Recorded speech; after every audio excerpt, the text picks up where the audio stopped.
Something happened to me a few days ago that I cannot shake. It was small, ordinary, and it made me angry. Not mildly annoyed, not momentarily irritated. Angry. Still am.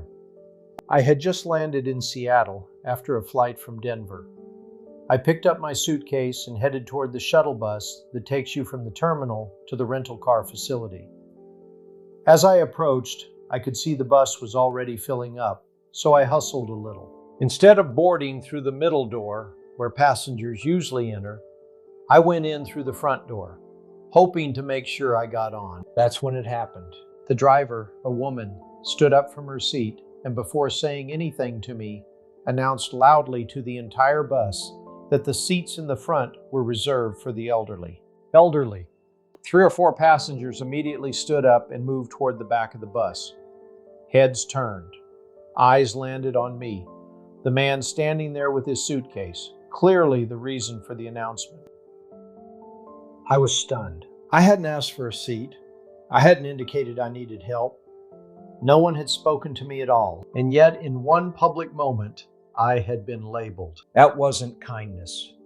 That was a declaration. And it pissed me off. I do not consider myself elderly, physically, emotionally, or in how I move through the world.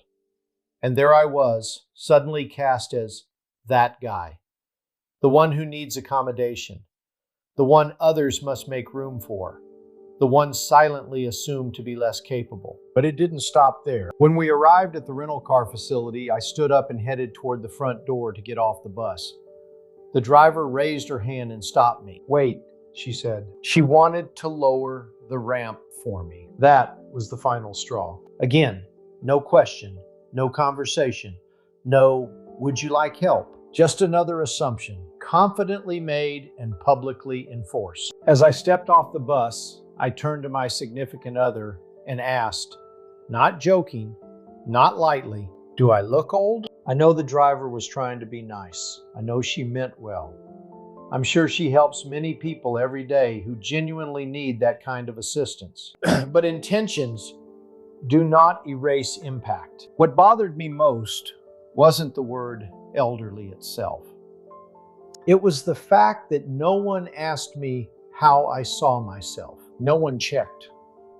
No one gave me the dignity of choice. In that moment, I wasn't a person. I was a category. And I left that bus wondering when exactly this transition happened. When did I cross some invisible line? When did others begin seeing something in me that I don't see in myself? Maybe this is part of aging.